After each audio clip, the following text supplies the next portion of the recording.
Okay. Welcome back, everybody, to Pre-Sales Unplugged, the Leadership Playbook. I'm Arvika Kanji. I'm the founder of Elite Talent.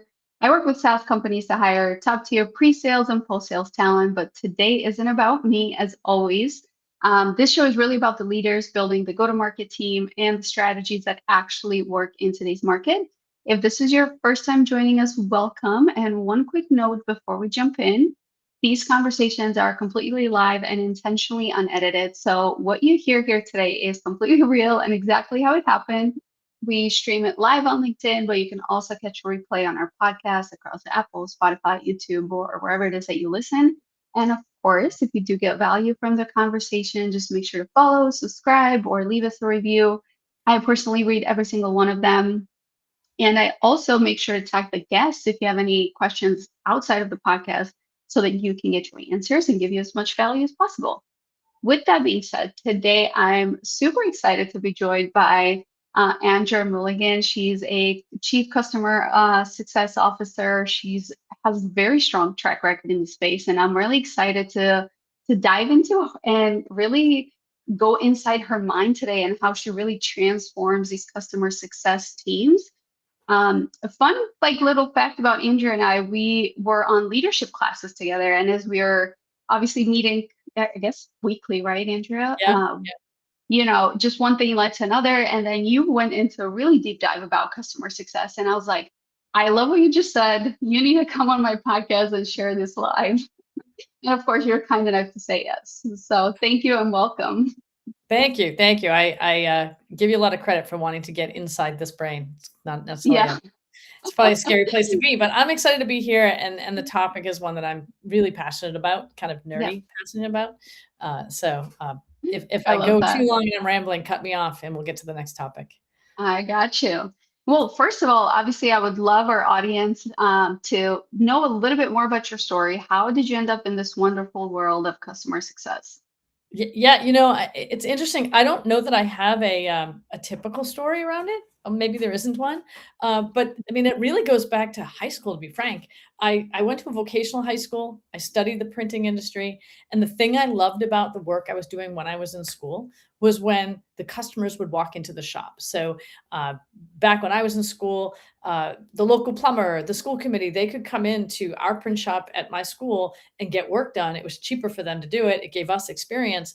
And the part of the job I loved the most was engaging directly with those customers, greeting them at the door, doing their estimates, finding out what was important about this project, following up with them when the work was done. So I think I landed in a pretty natural place, which was tied to just kind of my DNA and who I am. I worked in the publishing industry for a few years, which is a tangential to the printing industry after college. And then the internet happened. And I found the printing industry to be slow to change, a little boring. Like, okay, I've been doing this for a really long time. It's time to do something else. And I was able to get into some startup software companies. And again, just kind of gravitated to working directly with customers. My passion is, first of all, I'm very goal oriented. So I do a lot of racing and endurance athlete stuff. So I'm always setting PRs and goals and trying to get there. And I love to help other people get to, be part of their success story.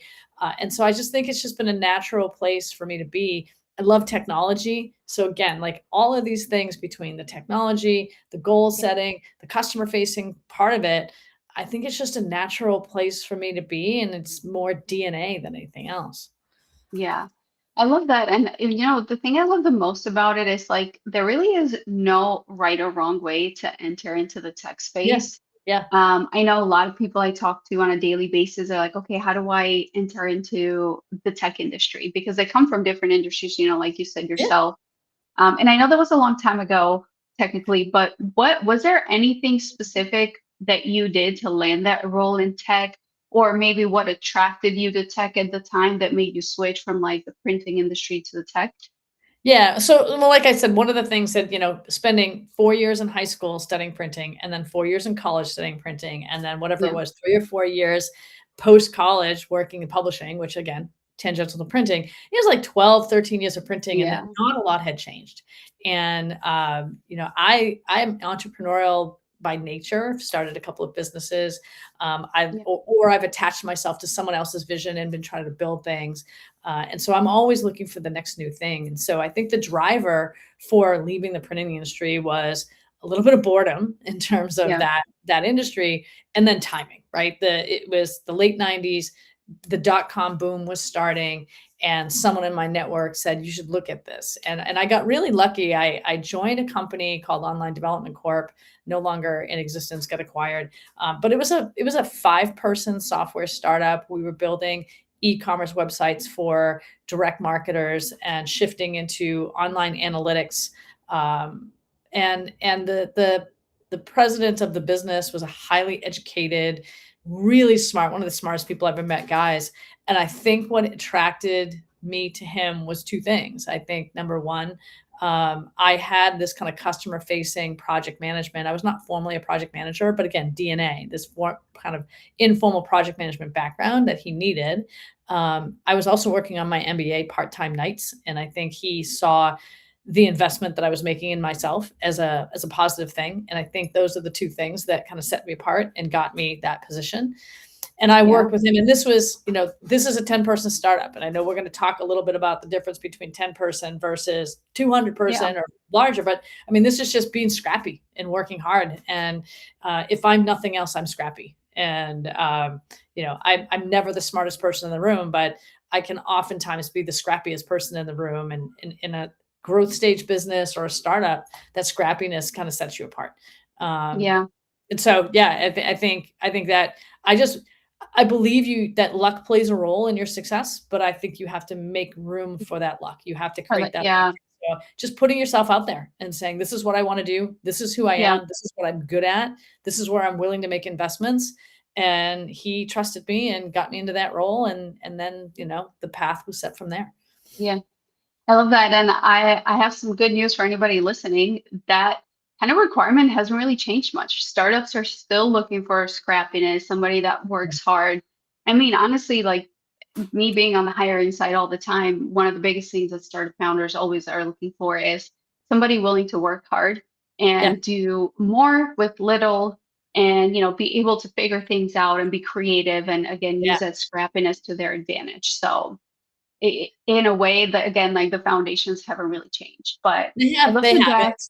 Yeah, I agree. And I think, even in a growth stage business, you still need that scrappiness, right? I mean, if you're a 200-person software company, when I was at Paytronics, we were competing against Toast. Toast had 6,000 employees. We had 290, right? And so we had to do all the same work that Toast was doing. We had to do it with a lot fewer people. And so, yes, we needed system and process for scalability, but we also need people who are just hardworking, scrappy, wanting to get it done, competitive, like we're going to win this thing. Like those are all really important qualities that we had to hire for, because we didn't have 6,000 employees where you could show up and work from 9 to 5 and just do your little piece of it, Yeah. With that being said, actually, that's a great transition. And correct me if I'm wrong, but I believe you spent 6 years there at that company. I'd love to understand a little bit more of your customer success journey there. When did you join and how did it change over the years? Yeah. So I was there just under 6 years. If you don't mind, I want to take you back just a little bit in terms of my customer success journey. So when I joined Gomez in 2006, which was 2 or 3 jobs before Paytronics, my very first day on the job, the CFO of the company, a gentleman named Rick Dara, who I still stay in touch with, he's fantastic, came over to my desk and he introduced himself to me. I hadn't met him during the interview process. And he said, Andrea, let me tell you what success is for you. I came in as director of professional services. Back in 2006, CS really wasn't a thing. It was professional services, right? So Rick said to me, let me tell you what success is for you. He said, you come from a professional services background where services revenue and services margin were king. He said, that's not the case here. He said, if you build a professional services business with rapidly growing services revenue and 60% margin, and you can't show that the work you're doing is helping us drive our SaaS business, you will fail. He said, if you come in and you build a break-even professional services organization, and you must be break-even, you can't cost us money, but you can show that when your team works with our customers, they renew at a higher rate and they grow at a larger rate, you will be wildly successful. And that has become the foundation for every professional services or customer success organization I have led or built since. Because what he was saying is what I'm saying today. Make sure Yeah. that you're delivering value and you're delivering outcomes for our customers so that when our sales team comes in and says, "Are you ready to renew? Would you like to grow?" The answer is naturally yes. And Yeah. I'm really pleased to say that the team that I built, I started with one professional consultant on the team, built that organization.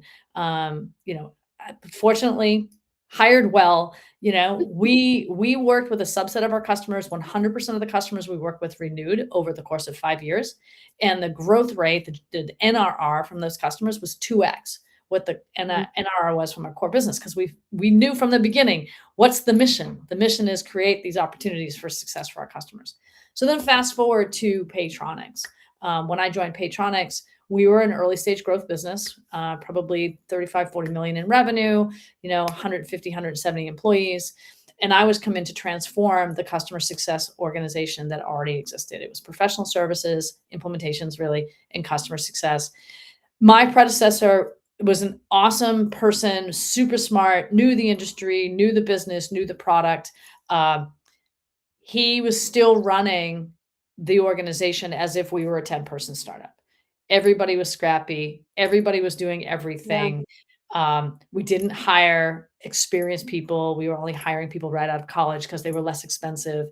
Yeah. And he himself was kind of head support person. So if a customer called at 10 o'clock at night on a Saturday looking for urgent help, they got him. And he would walk away from whatever family event he had. He would get online. He would fix the problem. He would go away. The good thing about that was the customer felt incredibly supported. We would Yeah. call the leader of the department and he would drop everything and get us home. The bad news about it was customers said, "But why do I have to call that person? And what happens when that person's not available?" And oh, Yeah. by the way, because we're still running this lean, scrappy organization where everybody's doing everything, I inherited a 25% voluntary turnover. So customers were like, "Yeah, I love it when I call this person and they solve my problem, but I've had 3 solution consultants in the last 9 months. What's going on?" Mm.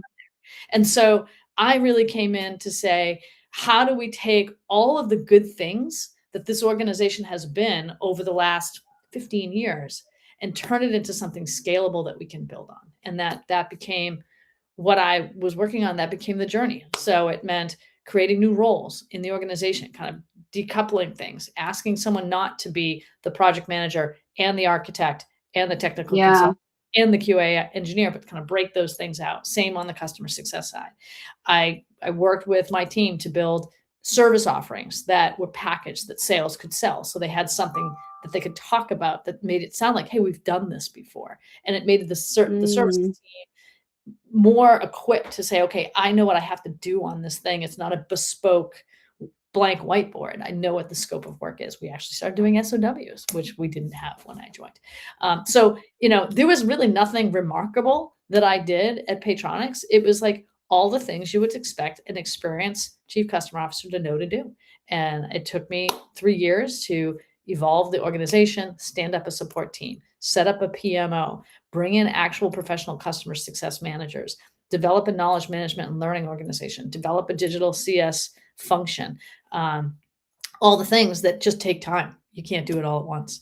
And so always with the mindset of Rick Dara, how do we make sure we drive value for our customers while we are doing the right things for our business so that sales can sell easier, we can grow our business faster, we can do it profitably, customers are willing to get on stage with us, all those kind of things. Wasn't perfect, but Yeah. that's the progress that we made.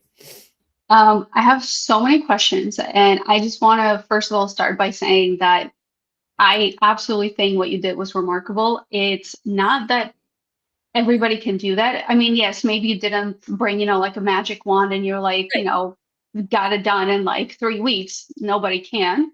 But at the end of the day, it really takes a remarkable person to come in, see the vision, see the good and the bad, because somebody else could have just said, you know what? I mean, it's the cost of doing business. If we want to stay scrappy, we'll just stay like this and may have not changed anything with the organization. So just wanted to correct you on that.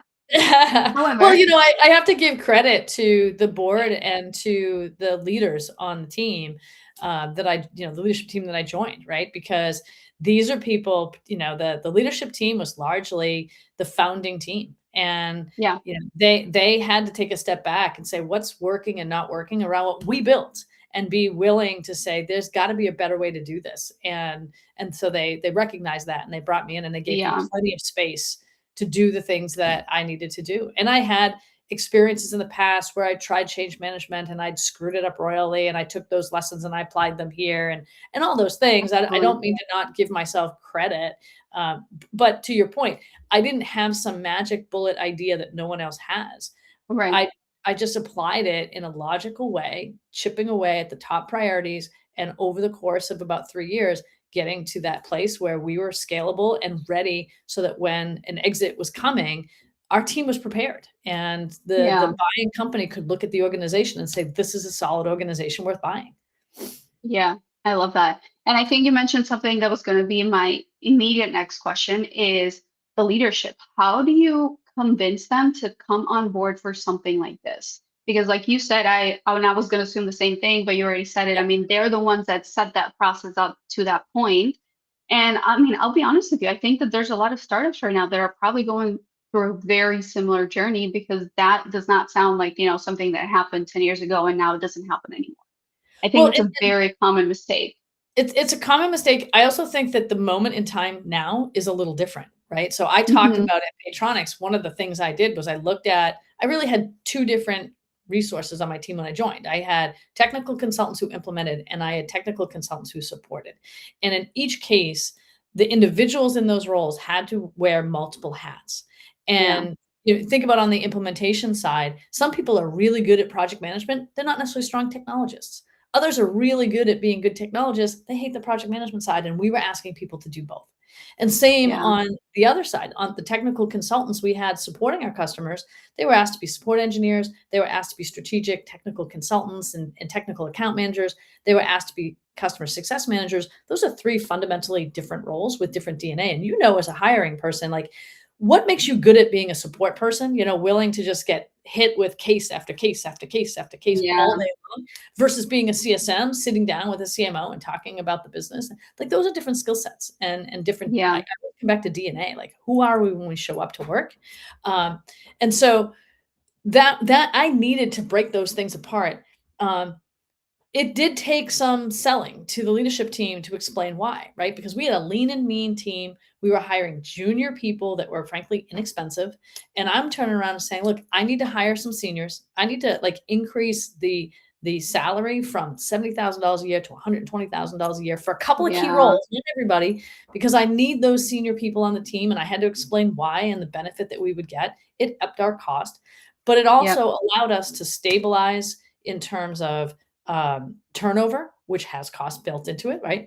3 people quit, and you've got to hire those people. You not only have costs associated with disappointing the yep, customer, burning out other people, but then the recruiting costs, calling someone like you and saying, how do we get, backfill for these roles? Um, it also allowed for more process improvement, because bringing in these more expensive senior people, they'd seen what great looked like before, and they could come back and say, okay, here are the 3 things that we could do differently that actually will mean that I can now work with more customers. And so you don't need as many as me, which, then, helps with that cost. But I think there's a moment in time change where AI is creating an environment where we can actually start to bring things back together a little bit. And so think about your customer success manager, who typically may be technology aware, but is not a yeah, technologist, right? Give that individual some AI, and now all of a sudden they can be doing some of the things that the TAM is doing. Similarly, you can have if it's a very complex product that's being supported, you can bring in a TAM, and with AI, have that AI help them with some of the CSM things. And so I think that we're going to come back around where, the role of a customer success manager, the role of a technical account manager, it's going to start to shift. I'm advocating for yeah, a significant shift, but some of it will be bringing some of these things back together a little bit in the right circumstances, not in every circumstance. And so I think that's one of the changes. And so as a leader, you have to be prepared to give the business case, right? Like, yep, if you're going to make a change initiative, You have to be able to, I've got a whole talk track. I speak at Tufts University. A friend of mine is a lecturer there, and he brings me in once a semester, and he asks me to talk about change management. And it really is about like, what are you doing? Why are you doing it? What's the benefit to the company? What's the benefit to the individuals? And then really communicating along the way, making sure that you're getting feedback. I just put this out there that we need to do X, Y, and Z. What are your concerns about that? What Yeah. worries you? Where do when I went to Paytronics, you've been here for 15 years. I've been here for 3 weeks. What do you see as the challenges I'm going to run into if I try to apply this change, and get people Yeah. involved in the decision so that they see their fingerprints on it.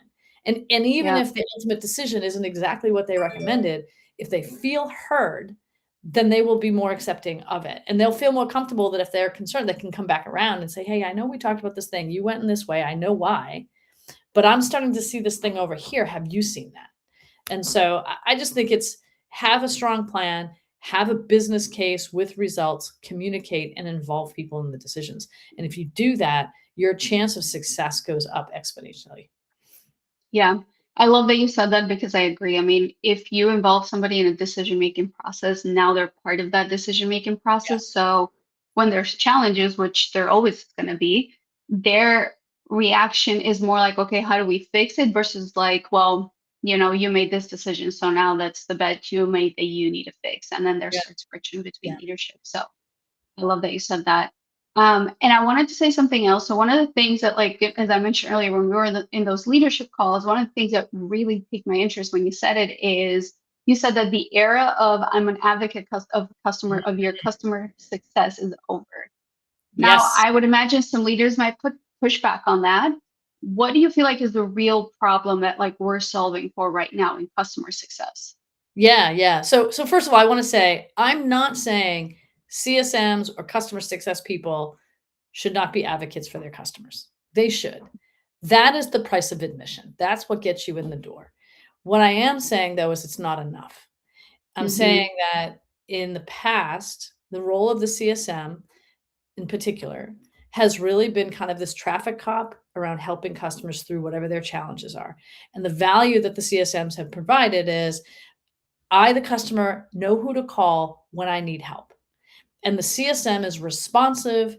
They get the right people on the call. They get my issue resolved. And that has value.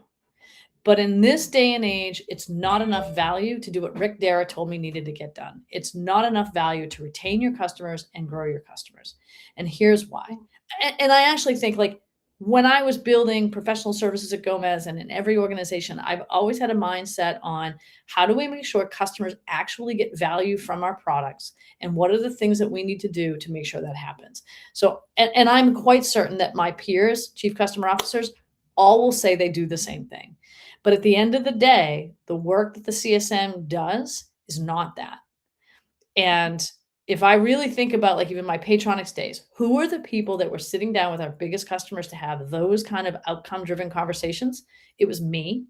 It was my VP of customer success. It was my VP of professional services. It was my CEO. It was my CRO. It was not the people on the ground who are there every single day. They're working with the marketing manager or the IT manager, depending on the company, and just like keeping the engine going. They don't necessarily have access to that CMO or that CTO. And a lot of times that's because the individual contributor, or I shouldn't say it that way, the primary point of contact they're talking to doesn't want to give you access, because I don't know what you're going to say to that person. And I don't know how you're going to Yeah. make it successful, right? And so what I'm saying is, in this world where AI is fundamentally changing the way software is built and the way work gets done, we've all heard it, right? The moats are coming down. I have worked for many software companies where, as good as we were, as hard as we worked to make our customers successful, and as great the outcomes were for our customers, for a cohort of customers, I call them the middle cohort, the reason they stay is not because we're great. It's because leaving is hard.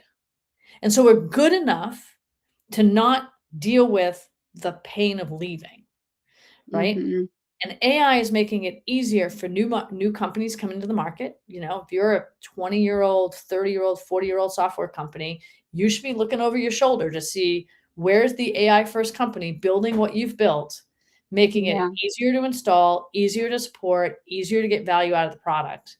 So new entrants coming in the market is a big thing. And then your competition, you might have companies that are like, yeah, we kind of compete, at Paytronics, we had lots of companies that we called them frenemies, right? They're the companies where there's a little bit of competition, but there's some technical partnership. Those companies could turn around and say, well, we're going to use AI and just build what Paytronics built. Or we could say, we're going to build Yeah. what so-and-so built.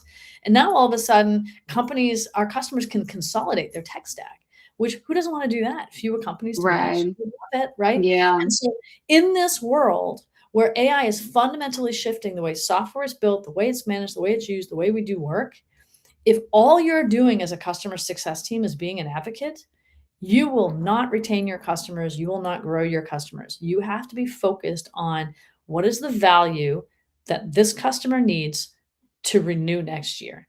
And I think you need to look at it at all levels. If you're a CSM talking to a marketing manager, what does that marketing manager need to be promoted? And what does her boss or his boss need and boss's boss need right up to the CMO? What does the CMO need to be able to say to their CEO and the board at budget cycle to say, I spent $60,000 on this product last year. I want to spend $70,000 on it this year because they're going to give me a Yeah. 3% price increase and there's an additional feature that I want to add. And I'm making the argument because last year we got these measurable business benefits from it. We, the CS organization, need to be on the tip of the spear to make sure that that CMO can have that conversation to ensure that we can renew and grow that count. And I don't believe that the CSMs I have hired over the last 10 years can do that. I shouldn't say it that way.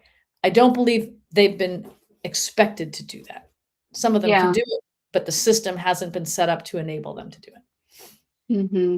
Yeah, that's so true. I wanted to dive a little bit deeper on that. If I'm a Yeah. CSM right now working under leadership, and I really agree with you on that, what are some things I should do? Well, I mean, there's two ways to look at it as a CSM and then on a leadership perspective. If I'm a leader that hasn't implemented that, let's start maybe that way. What are like the first two to three things that I can look at to see where do we stand as an organization and how I can start implementing? Yeah, well, I think the first thing is you got to measure what matters and you got to comp people on Hmm. what matters, right? So, what are the KPIs that you're using to measure the Yeah. success of the business? And how are you comping the members of your team? If you're not comping the members of your team on outcomes, then they're not going to know to drive to outcomes or they're not going to see it as a priority because there's something else Yeah. they're getting comped on, right? So, Yeah. measure what matters and compensate people on what matters. I think those two things are very interconnected. You've got to have some outcome-based KPIs. You've got to be looking at, what percent of your customers are receiving first value? What is first value, and which percent of them, attain first value in the first 60 days after going live? I think too many software companies think first value is launch. Well, Hmm. no, launching isn't value. That just opens the door to allow you to get value. So for your Yeah. implementation team, what first value do they need to enable? And are they done with their project when the implementation is done or when first value is achieved? And if it's when first value achieved, you've got to plan for that. You've got to be able to document, measure it, plan for it. If it's when Yeah. implementation's done, then you need a mechanism by which the CS team can then pick that up and ensure that first value happens. So outcomes-based KPIs are needed. I do think that there's a new job description that's needed. I wrote a new job description for a company that I did a bit of work for a few months in the fall Yeah. and the winter this year. That really says, the CSM is a strategic partner, and it very pointedly talked about working strategically with the business to define outcomes and making sure that you're measuring those outcomes and that you're driving those outcomes. And so, what's the telemetry either in the product or elsewhere that allow you to know that those outcome-based KPIs are being met? Um, Yeah. but I think having CSMs that know that, I never want to hear, I never want to go to a client meeting again where when we're going around the room and introducing ourselves, the CSM says, "My name is Julie and I'm your advocate." They just need to stop. Like, yes, of course. And frankly, anybody who picks up the phone, the salesperson, finance, product, anybody who picks up Yeah. the phone has to be an advocate. Your job is to drive outcomes. Yeah. I love that. You know what? I really like what you said, strategic partner. I feel like customer success name should change to like strategic. partner, I don't know, Yeah. success or something. We'll have to start an official petition for this. At Paytronics, But we had a what we called strategy and analytics team that reported to the chief data officer, and then we had customer success and client services that reported to me. And yeah, the role of the strategy and analytics team, to some degree, was really that in that their job was to understand the client's business and recommend ways in which they can use the product to achieve their goals. yeah, Um, yeah, I don't know that it was always I don't know that the strategists really thought of themselves as a strategic partner the way I'm thinking of this new breed of CSM being a strategic partner. But yeah, somewhere between like the CSMs I hired and the strategists that team was hired, blend those together, up the bar a little bit, give them a different set of goals because that those strategists weren't compensated on did the customer achieve yeah, their goals or not. They were billable resources to get stuff done and to advise, but they weren't compensated on did the advice you give result in a 5% increase in in-store revenue for your customer. And so I think the behavior is just different when you don't have those components. So again, not that they weren't capable of doing it. I just don't think the yeah. organization was set up for it. Yeah. Actually, I have a question for you on that because I think that everything that you're mentioning is also kind of evolving as we're still, Yeah, in the roles. Like as yeah, customer success, up until now, I've been, calling myself an advocate. This is my, A to Z job description that I'm responsible for on a day-to-day basis. What are some things that I can do as a individual contributor in my role right now that maybe either now or in the future when I'm looking for potential new opportunities, I know the market has shifted. I know companies yeah. now are looking for different types of responsibilities and I need to showcase my value. What are some things that I can do right now to start, cross-functionally putting my hands into other things and really start showcasing this value, even if my company is not necessarily implementing it right now? Yeah, I think that, first of all, you gotta demonstrate business acumen, right? Like, again, it's not enough just to say, "I had 25 customers and this amount of AR under management, and my retention rate was 96%, and whenever the customer had a problem, I was their advocate and I got it done." As a CSM, you need to understand the market you're working in. You need to understand the market your customer is working in. You need to understand what success looks like for that customer. And you need to be focused on is the thing that they're asking me to do today something that's going to Hmm. drive success. I think you need to feel comfortable. Like one of the things I say, and I've said this to my customers long before I was in a leadership role. So I don't think that this is something I can uniquely say because of the title that I have. But I have said to my customers, my job is to tell you what you need to hear, not what you want to hear. And sometimes when I tell you what you need to hear, I'm not going to make you happy. However, Love that. when I deliver a few Yeah. times with you, you are going to learn to trust me. But Yeah. know that see, when people say customer success's job is to make the customer happy. No, it's not. Customer success's job is to ensure the customer gets value and outcome from the product. And sometimes I need to tell you something that's going to make you unhappy to get you there. Yeah. Right? And Yeah. so I think having confidence that you can be that partner and tell customers, "Look, we decided in January that in 6 months, we're gonna hit this goal together. My team has done X, Y, and Z to get there. We are stuck right now, and we're stuck because your team's not doing this thing, and we're not gonna hit this goal if your team doesn't unlock this. And I, as your strategic outcome person, need to have that hard conversation with you." So CSMs Yeah. need to have a strong business acumen. They need to understand the market in which we are functioning, in which our customers are functioning, and they have to feel comfortable having those hard conversations with customers because if all they do is, I want to make my customer happy.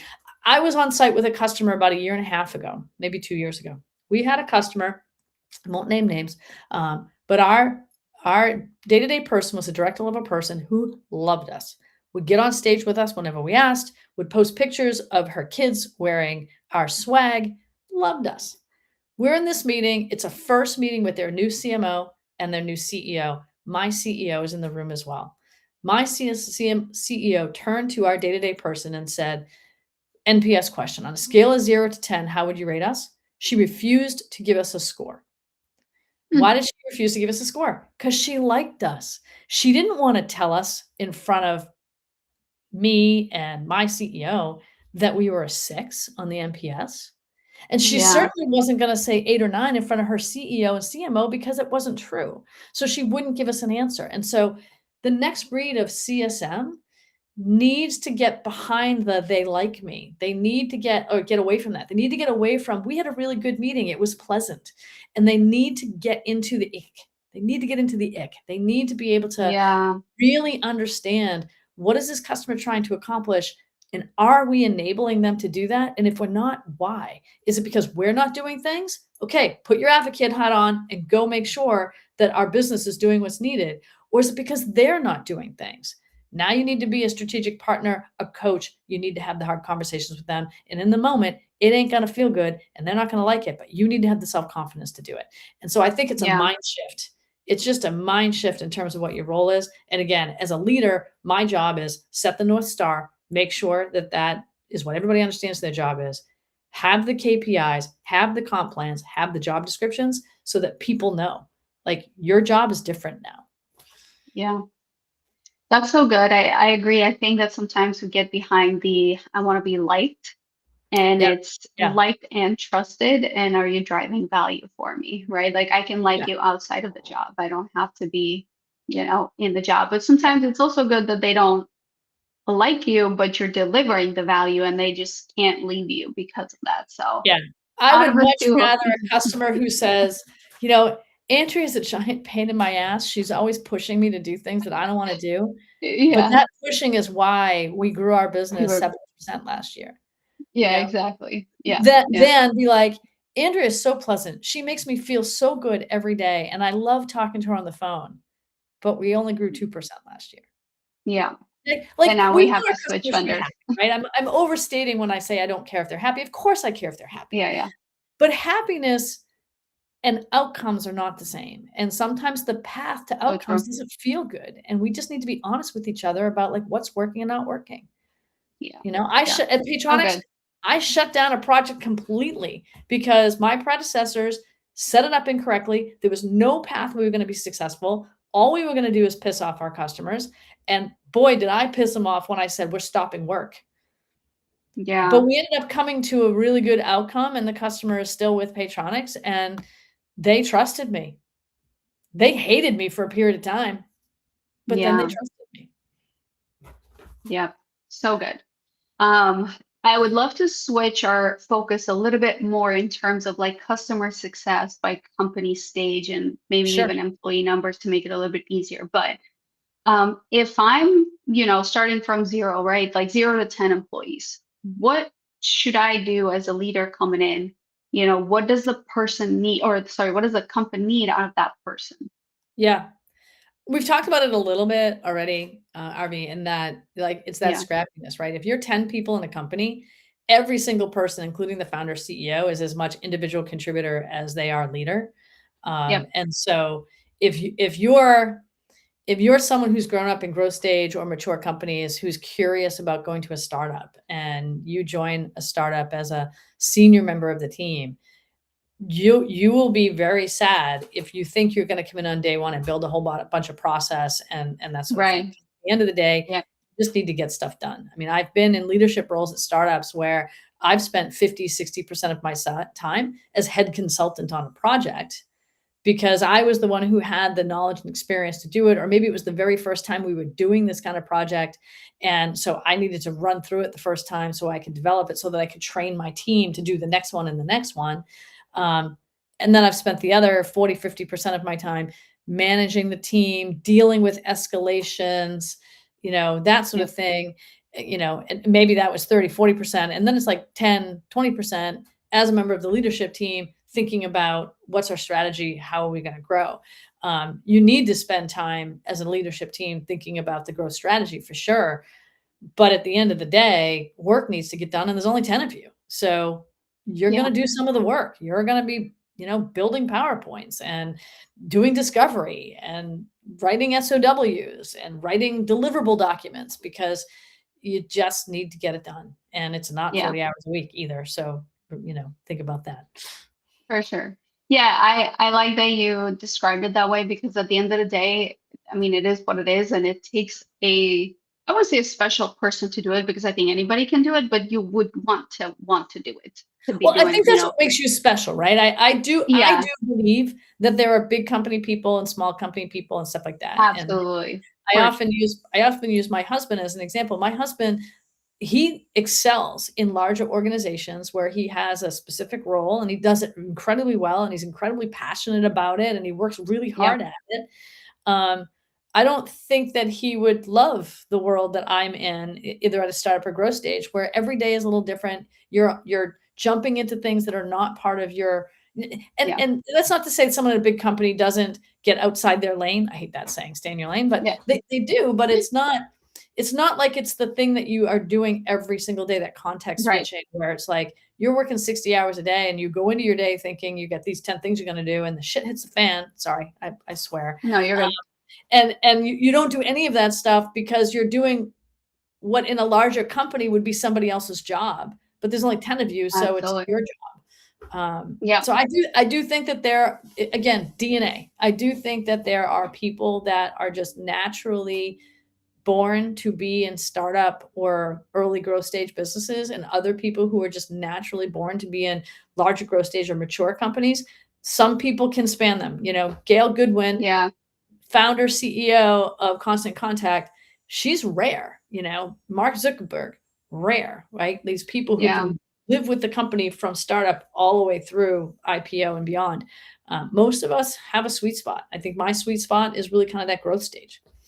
yeah, yeah. I love that, and I totally agree on the hiring side too. Dealt with leaders, and I understand. I literally tell everybody the same thing: is if this challenges excite you, then you are this type of person. If they Yeah, don't, then you are more it like this does. type of person. Yeah, right, right. Um, I wanted to ask, okay, so now we're in the 1 to 10, we're very scrappy. We're rolling our sleeves up, when needed, getting to work, and then the next day switching over to leadership.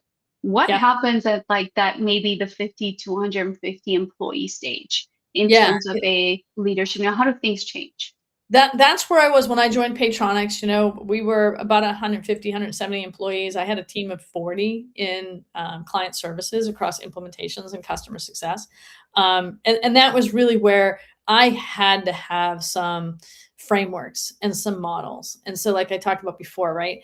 I started Yep, working with the team to understand more about like what is actually the work that gets done in these projects. How do we create some structure? What's the framework that we want to build? And I really think of like repeatable delivery frameworks as an 80-20 rule. What's the 80% of the work? And in some companies it might be 60 or 70, but what's the 80% of the work that will get consistently done the same way from project to project to project to project? Let's get that documented. Let's get that, some structure, some tools, some templates, some workflows. Maybe today we can actually get some of that stuff automated with AI. And what's the yep, 20% that really is unique from customer to customer, and have your human resources really focused on that. You give them a structure that says, this is your work breakdown structure. These are the templates that you use. Oh, by the way, here's the chunk that we really need you to turn the brain on, get creative, dig in with this customer, understand their business, understand their goals, and tailor it to them.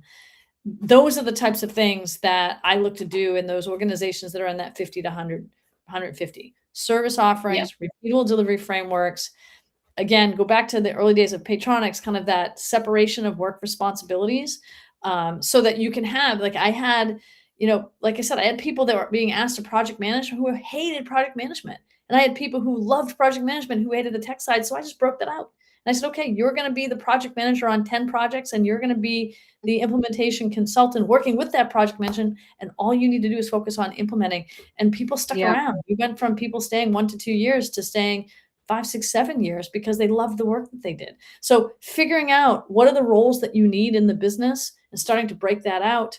And then yeah, the KPIs and measuring what matters, making sure that we are actually tracking the things that are important. I implemented time tracking. It was not something people were happy with me about. I bet they weren't. Talk about a change management problem. Yeah, Because everybody felt, unfortunately, I joined right before the pandemic. It was my intention to put in time tracking. When I learned during the interview process, it wasn't there. But then the pandemic happened and people thought that I was big brothering them.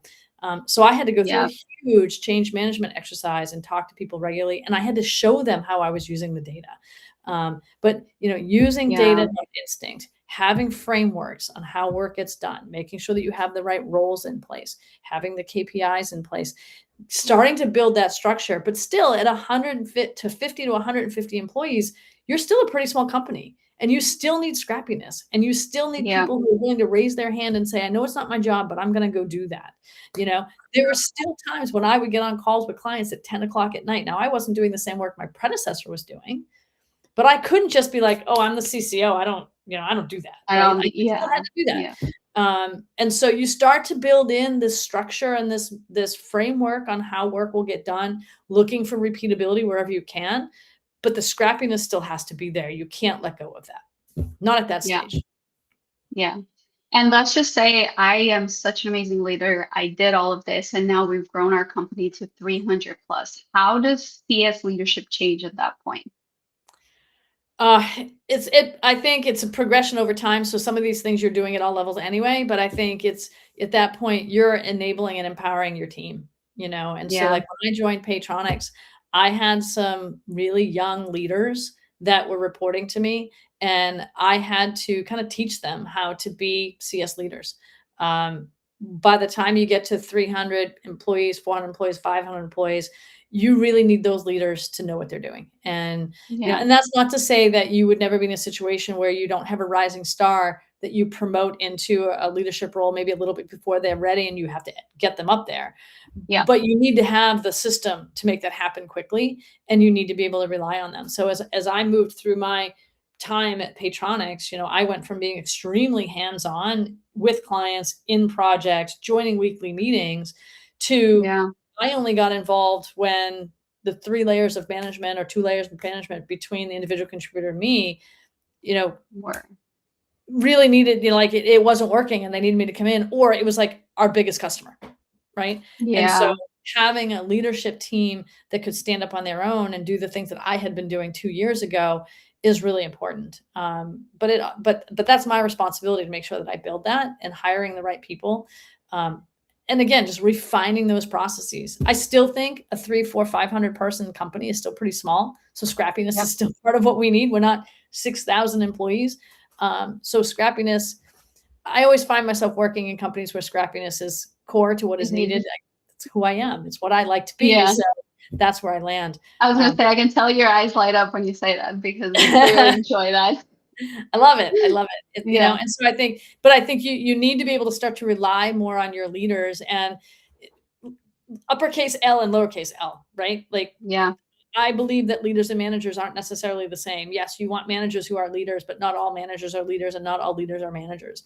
And so figuring Absolutely. out that right balance of who are your uppercase L leaders, who are your lowercase L leaders, and empowering them to make decisions closer to the customer. Again, back at Patronics, I had one of our larger customers who, on one day they would say, we're frustrated. We don't talk to the leadership anymore. And they meant uppercase L. And then we would correct and we would be in their face all the time. And then they'd say, we're frustrated. We feel like there's no bench behind the leaders. Like, how do you sort that out, right? How do you Yeah. make sure Yeah. that your customers know there's a very strong bench, even at the individual contributor level, that those individuals know what is needed. They're empowered to make the decisions. They're empowered to deal with the issues. They have the escalation path they need, but there's also the right level of visibility from the VP C-suite where necessary, so customers know they're not forgotten about. They are strategic and critical to the business, and that they will get Yeah. the attention that they need. Yeah. So good and so true. I wanted to shift. I can't believe how time literally has just flown by. So I wanted to shift to our last section before we run out of time. Yes. These are rapid fire questions, but you don't have to answer them fast. It's just on Okay. my end. All What right. is one tool that you can't live without right now? Claude's my best friend. Yeah. Claude's, Same. I will say though, it was making me mad yesterday. I don't know what was happening. It was taking more than 5 seconds to respond to me. So I was like, why are you well, taking 15 seconds? I also get frustrated with Claude and will yell at Claude from time to time, Yeah. but generally, Yeah. yeah, like there's very little I do today where I use some of the other AI tools, but mostly, I mean, I've built a system in Claude, so Claude knows Yeah. me best. I'll also give a plug for a product called Yeah. Bordy.ai, which is it's what LinkedIn should be, frankly. And so in terms of, networking and meeting new people and having interesting conversations about what's happening in the market, Bordy is something I'm using every single day. Okay, So love that. I might have to check that out. check that out. Absolutely.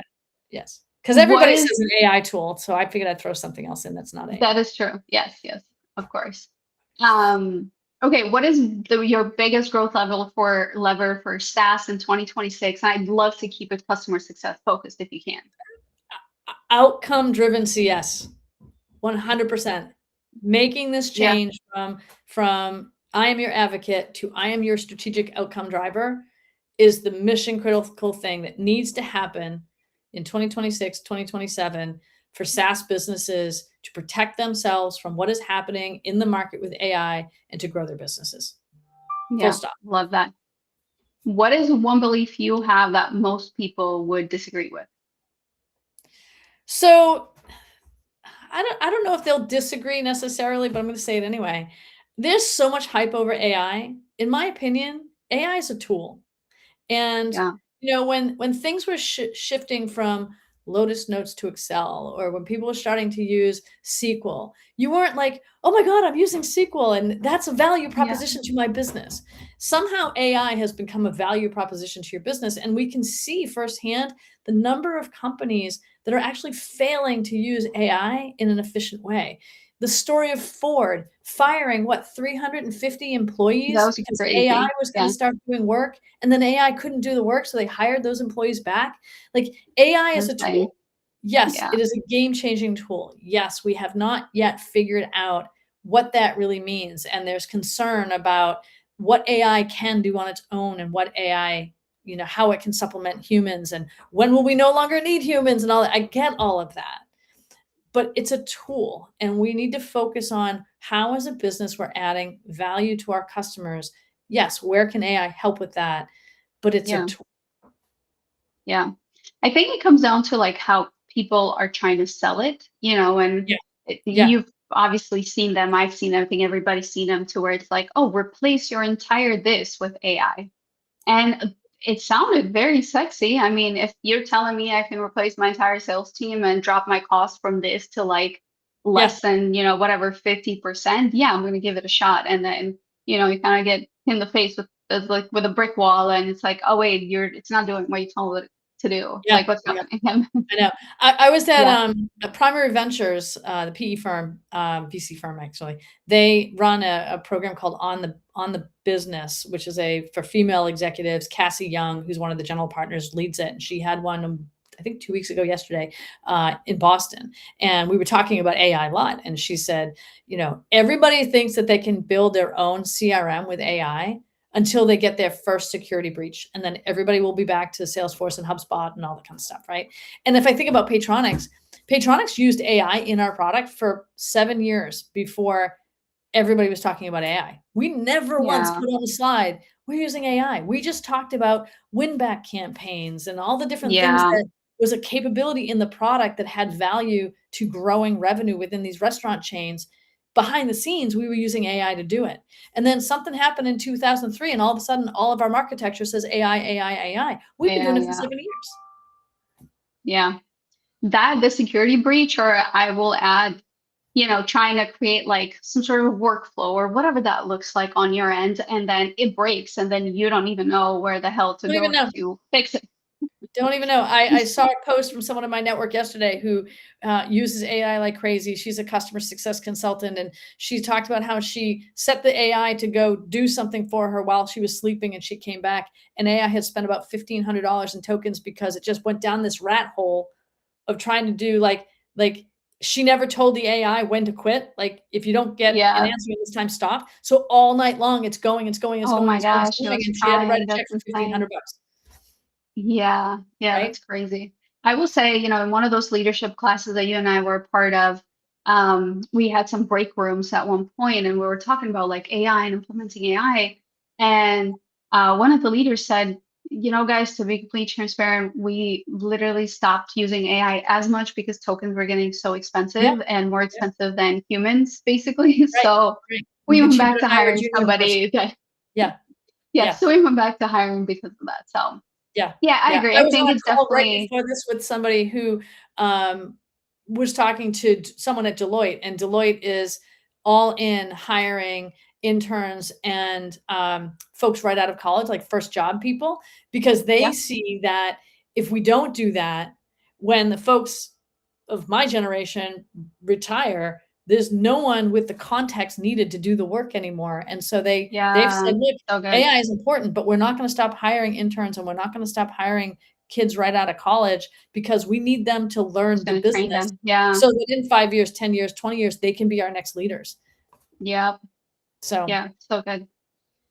Speaking of hiring, do you have yeah, a biggest hiring mistake you've made, and maybe what did it teach you? 100%, we all do, right? Yeah, the biggest hiring mistake I think is not trusting my instinct, and so Hmm, on unfortunately, more than one occasion, have found myself in a yeah, situation where I had an open slot that I needed to fill. I was struggling to find the person that was really perfect for the job. I questioned a candidate, like, can they really do this? Can they really not do this? And I decided to move forward with the candidate because I talked myself into it won't be that big of a problem. And I was wrong. And in yeah, one case, it was the individual, I brought this person back 3 different times because the person kept saying, we did this and we did that. And I wanted to know what I did. What did he do? And I could hmm, never get there. And yeah, I felt confident in the interview process that he was book smart, right? He knew what he could articulate verbally what good looked like. What I never felt confident in was he had done it. and And yeah, so in a moment of I just need someone in the role, I hired him because he could yeah, articulate it. And within 6 months, I fired him because he just couldn't execute. And then similar example, I was hiring someone into a leadership role, and my concern with that person was, can they manage up? As I was in the conversation with the person, I just got this feeling that they were a really good leader of people and could manage down, but I didn't have a strong sense that they could manage up. And part of managing up, like yeah, there's an execution component to that. And when I did background checks and reference checks, I asked that question and I got answers like, yeah, they can do that, but it wasn't a resounding yes. yeah, And I hired the person and that person worked for me for a couple of years, but the big challenge I had was execution, understanding where they were with the business, way over empathizing with the day-to-day lives of their people and not being part of the leadership team to change it. And in both cases, it was a sense of I just need someone in the seat. And so I yeah. think that The the lesson, desperation. yeah, Yeah, the lesson is it's way more costly to hire the wrong person now than to wait yeah, and hire the right person tomorrow. yeah. I hear you on that. I mean, it's unfortunately very common, and at the end of the day, you're dealing with people. It's so Mhm, hard to be a good mhm. judgmental, judge of people Yeah, and really understand. you get a Sometimes short you just, window of time to figure that out. yeah, and you Mhm. do have a very short amount of time to figure it out. Yes. Yeah, Yeah, and this is going to be a whole other podcast, but typically, I mean, is why I recommend a minimum of 4 interviews and at least 2 touches directly with the hiring manager. Because on that yeah, first one, I mean, you still got like those interview jitters and like, you're trying to showcase your best self. But maybe by the second or third time, those kind of nerves have gone away and you really yeah, truly start seeing that person's personality and, what they really are. And, you start joking around, they start getting friendly, and then you really showcase, the personality. And yeah. it's like, okay, either I like them or I don't, right? Well, and Or, the other piece of that yeah, too is if I interview a person for a role on my team, just to do that first qualifier, okay, yep, I think this person looks like, has smells like the, the right yeah, type of person, and then I have that person meet other folks, and then they meet with me again, they now have more context, and I can get a better sense of the questions they're gonna ask me based on that yeah, context, and so, if they don't if they come back to that meeting and I say, "Okay, what questions you have?" And they're like, "No, I learned everything I know," that person's probably not getting the job because how do you know that what you heard from those individuals is aligned with what I'm thinking right, as the senior leader? This is your opportunity to pressure test that. And if you're coming onto yeah, my team and I'm saying, I need you to be an outcome driver, you need to be consultative. You need to ask the same question of yeah, different people multiple times, and you need to validate what you heard with the hiring manager. So if I was interviewing for a job, I wouldn't accept a job without talking to the hiring manager more than once, because I know I'm going to learn stuff along the way and come back with more questions. Yeah, yeah, 100%. Yeah. Cool. We're honestly right at time, a little bit above. So I want to end it with the Okay. last question. What is the number one skill set you think that CS, ICs or leaders or both should have right now in the world we're living in? Gosh, we've talked about it a lot here, right? It's that Yep. ability to understand the business, the market you're working in, and really like be a pusher, be a strategic pusher of customers. And I'm going to Love use the that. word advocate differently. Yeah. Sometimes being an advocate is not just, oh, you asked me to go do this, I'll go do it. It's actually pushing you. It's holding you accountable. It's saying, hey, Mr. or Miss Customer, we talked about X, Y, and Z as an outcome you were driving for, and I'm concerned we're not going to get there because I'm not seeing A, B, and C from your team. That's advocacy, Yeah. guys. But that's just a different kind of advocacy that you have to have a lot of self-confidence to do. And so I think that business acumen and ability to push customers the right way to help them get where they need to be. If you're not comfortable doing that, if you're not comfortable having those hard conversations, I don't see how you succeed in this new model of customer success going forward. Yes. I love that. Thank you so much, Andrea, for coming Thank on you. and just sharing all of your value. This was honestly so, so good. If we're listening to this live, make sure to go back and listen to the podcast. Maybe bring on your note taker because there's so many tactical, literally value here that you can just write down and implement as a leader or as an IC, literally right away. And by the way, where can they connect with you if they wanted to, stay in touch or have a conversation or whatever that looks like? Yeah, and probably the easiest thing to do is find me on LinkedIn. It's Andrea Mulligan Yeah, Carlson. I go by Andrea Mulligan, but legally I'm Carlson. So find me on LinkedIn, connect me on LinkedIn. I'm happy to grab time with people. awesome. Thank you again for coming. It was great talking to you more and diving into your brain. I appreciate you. Everybody have a Likewise. good day. Thanks for having me. Bye, y'all.